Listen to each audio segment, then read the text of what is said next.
Muy buen día con todos. Mi nombre es Ángelo Silvio Carrasco La Rosa, pertenezco a la Universidad Nacional Mayor de San Marcos en Lima, Perú, y hace unos días tuve la grata noticia de que sería parte de este 17º Congreso Internacional Latina de Comunicación Social, SILS, bajo la investigación titulada Desde una comprensión inconsciente a la enunciación de verdades morales en una inteligencia artificial. ChatGPT califica las afirmaciones políticas de los periodistas de Willax Televisión. Para comenzar la explicación de mi tema, quiero reivindicar el papel que jugó el lenguaje escrito, ya que en los años 80 promisorios teóricos como Marshall McLuhan habían predicho pues, que el lenguaje escrito estaba condenado a desaparecer o que por lo mucho iba a subordinarse a las gráficas, las imágenes, los videos que representaban para las personas pues, una comunicación más sugestiva. Pero esto históricamente se ha demostrado que es falso, porque recordemos, antes el lenguaje escrito tenía como único soporte textual al papel, y ese papel se conformaba en libros, libros que contenían mensajes que perduraban para toda la vida porque estaban fijados en ese soporte. No obstante, con el advenimiento de la digitalización de los años 2000 en adelante, hemos visto que esta realidad ha cambiado, porque ahora cualquier usuario que tenga acceso a una computadora, pues va a poder coger alguna porción cualquiera de texto, la va a hacer suya, se va a apropiar y va a poder quitarle fragmentos como también le puede agregar otros. Es decir, va a manipular a su antojo este lenguaje escrito. Pero no solamente la digitalización nació en esa fecha, sino que tiene una impronta cibernética que es propia de momentos previos a la Segunda Guerra Mundial. Por ejemplo, cuando Kissinger nos dice que la inteligencia artificial llegó a desarrollar sistemas balísticos que en lugar de aportar o en lugar de generar preocupación en las tropas bélicas para que se desplieguen militares en bases enemigas, ahora simplemente se desarrollaban sistemas electrónicos para que un sistema balístico pueda ella misma determinar cuál era el momento oportuno para que un misil despegase. Entonces, a raíz de todas esas investigaciones científicas, es que la IA llega a tener peso en las ciencias. Es decir, McCarthy, que fue el afamado ingeniero que acuñó el término inteligencia artificial, nos decía que esta ya era una máquina con facultad de simular la inteligencia humana. Y es a partir de ello que se ha estudiado con gran vigor por parte de los ingenieros de una manera constructiva y también de una manera crítica por parte de los estudiosos e intelectuales de las ciencias sociales. Y actualmente justamente estamos observando el beneficio de la inteligencia artificial, ¿no? Saddam, pensador francés, nos dice que tiene múltiples ventajas, como el data mining o la minería de datos, que nos permite determinar el historial crediticio de las personas. No hay necesidad de que un empleado de banco vaya a consultar presencialmente a otro empleado de banco para saber cuáles son las deudas de las personas, ¿no? Simplemente mediante el data mining se puede saber cuánto debe el individuo, a qué entidades les debe o cuánto le falta por pagar. También tiene otro beneficio como ser asesor empresarial y personal. La IA puede entrevistar a potenciales empleados y puede determinar quién tiene mejores aptitudes para el puesto y también ofrece ofertas comerciales porque nos menciona, de acuerdo a nuestra localización en un lugar, cuál es la mejor tienda para nosotros cenar o cuál es la mejor oferta en calzados en esa parte de la ciudad. Por otra parte, también tenemos el trading, es decir, un robot digital, una IA nos puede facilitar la vida comprando activos financieros y reduciendo el riesgo y evitando que las personas, tal vez llevadas por su ambición, pues simplemente no tengan éxito en este mercado del trading. Ahora, ¿qué sucede? Todas estas bondades a la vez nos hacen reflexionar, ¿no? ¿Qué tipo de comprensión tiene la IA? En principio, ¿tiene una comprensión consciente? Pues bien, este es un debate que a lo largo de la historia ha tenido tres posturas. Tres posturas. Por ejemplo, la habitación china de John Searle, donde nos menciona que una persona de habla inglesa está encerrada en una habitación y por la rendija recibe algunos escritos que están en chino, pero él es inglés, no entienden absolutamente nada de chino. Así que recibe por la rendija nuevamente información, pero esta vez ya son instrucciones, instrucciones que están escritas en su idioma, inglés los puede entender, y en esas instrucciones les dicen que empiece a asociar determinadas formas con los primeros escritos chinos. Así es como esta persona que está encerrada empieza a ordenar símbolos, empieza a ordenar piezas de tal manera que luego devuelve ese mensaje por la rendija de la habitación y ese mensaje es leído por las personas ajenas. Esas personas son chinos, chinos que sí pueden entender y llegan a percibir que el mensaje se comprende. Pero, recalca Ser, esa persona que está encerrada no está comprendiendo en sí el mensaje. solamente está ordenando símbolos, es decir, la IA, y eso se debe a su experimento mental, la IA ordena símbolos, los ordena sintácticamente, claro que sí, pero no los comprende, no hay una semántica en ellos.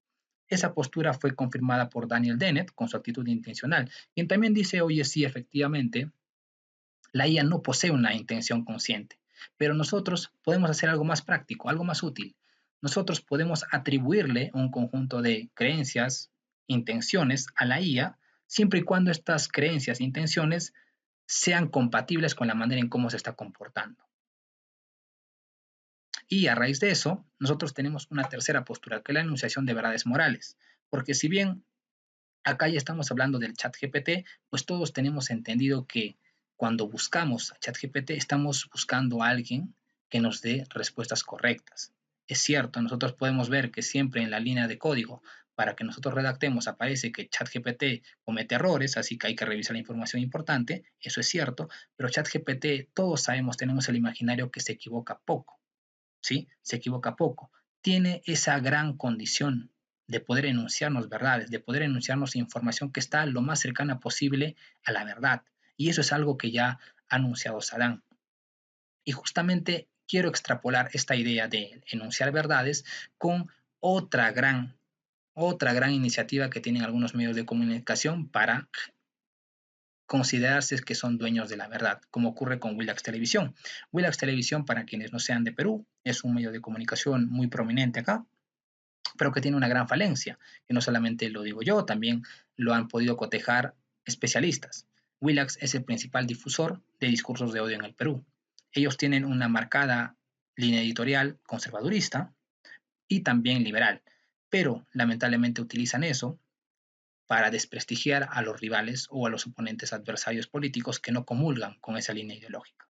Entonces, a raíz de ello, quiero determinar algunos objetivos, como la identificación de los calificativos empleados por ChatGPT cuando hay afirmaciones políticas de periodistas de Willax Televisión. Quiero identificar qué tipo de calificativos utiliza ChatGPT para dotar de actitud moral a estos periodistas. También quiero analizar la justificación ética y moral que utiliza ChatGPT para justamente justificar sus respuestas, esas afirmaciones políticas, y finalmente quiero proponer unas respuestas al usuario, ¿no? Respecto a la valoración de ChatGPT, qué es lo que ellos pueden hacer más allá de lo que reciben de esta inteligencia artificial.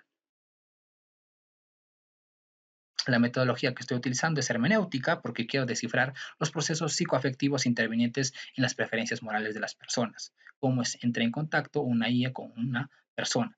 Y para esto voy a utilizar a ChatGPT que mediante unos prompts voy a hacer que califique 10 noticias de naturaleza política comentadas por los conductores de estos programas periodísticos. Acá he arrojado algunos resultados, son 10 en total, pero para efectos prácticos de esta exposición voy a explanar 4. Por ejemplo, tenemos una primera barra de la noticia política de Willax Televisión, tenemos el prompt que se ha utilizado y tenemos los calificativos que ha utilizado ChatGPT. En primer caso, un periodista como Aldo Mariategui ha aducido que todos los rojos, las personas que conocemos comulgan con la izquierda política, pues son incoherentes. Allí la IA ha calificado a esta afirmación de Aldo Mariátegui como problemática. ¿Por qué? Porque es una generalización apresurada que ataca indiscriminadamente a las personas identificadas con la izquierda y va a incrementar los estereotipos en la política. Hay una segunda noticia, por ejemplo, la que menciona Batters, donde él insinúa que la policía peruana debió disparar a manifestantes que intentaban tomar el Congreso de la República Peruana, como si lo hubiesen hecho, por ejemplo, la policía inglesa. Ahí ChatGPT le responde que esto es inaceptable, es gravemente inaceptable porque es incompatible en principio con la constitución política del Perú, ¿no? De que ellos van a reprender, ellos no van a admitir en absoluto el uso de la violencia policial. Además de que Inglaterra, el país que mencionaba Batters, pues está extremadamente restringido de utilizar armas. Es decir, está desmintiendo aquello afirmado por el periodista. Seguidamente también tenemos a Humberto Ortiz, que va a tildar de insignificante, enano y pobre diablo a Pedro Castillo, porque él se dejó ver sin su sombrero distintivo. Recordemos que Pedro Castillo, durante su campaña electoral, utilizaba un sombrero, básicamente por las tradiciones rurales que él tenía, para distinguirse de las personas, ¿no? Pero cuando a raíz de que ya fue presidente dejó de usarlo, pues Beto Ortiz dijo que era insignificante. No se le notaba esa presencia que debía tener todo presidente, ese porte. Y ChatGPT responde que este es un evidente clasismo. Es una humillación personal que comete Ortiz para criticar la procedencia rural del presidente, es decir, para hacer una diatriba contra su origen campesino.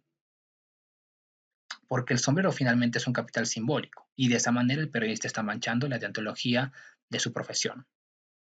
Y finalmente llegamos a las conclusiones. ¿Qué nos dice a raíz de los resultados arrojados? Pues en principio, primero, de que ChatGPT utiliza adjetivaciones coloquiales y categoriales que acrecentan su empatía con el usuario por el interés de conocer. Es decir, ChatGPT ha utilizado adjetivos coloquiales sí, como inadmisible, como erróneo, y también categoriales como el clasismo, como la demagogia, que justamente van a impulsar a que un estudiante o un simple curioso pueda empaparse más de los asuntos políticos, que finalmente es una misión importante de todo ciudadano para que su gobierno no incida en actos de corrupción. Un segundo aporte clave, conclusivo, es que el marco ético que justamente sustenta las respuestas de ChatGPT no es otro que la Declaración Universal de los Derechos Humanos, porque en las respuestas que hemos podido evidenciar hace segundos atrás hay esa prelación por la defensa de la libertad de prensa, por la defensa de la libertad de expresión, encima de eso, y también por la defensa de la libre protesta. Y tercero, y no menos importante, tenemos la conclusión que revisa de que el hombre debe asistir a ChatGPT y no al revés. Es decir, las personas deben verificar hasta los datos más obvios, aquellos datos que uno pueda suponer que son tan evidentes que hasta ChatGPT no se podría equivocar en eso. Pero allí hay que enfatizar más nuestra crítica. Y hay que atrevernos a pensar por uno mismo, porque finalmente eso es lo que nos distingue de las máquinas, la sensibilidad. Agradezco nuevamente al 17º Congreso Internacional Latina de Comunicación Social por haberme invitado a formar parte de una de las exposiciones que estoy seguro podrá contribuir a la investigación que hay sobre la inteligencia artificial. Agradezco también las dudas que se pudiesen generar de este tema y quedo atento a las consultas. Muchas gracias.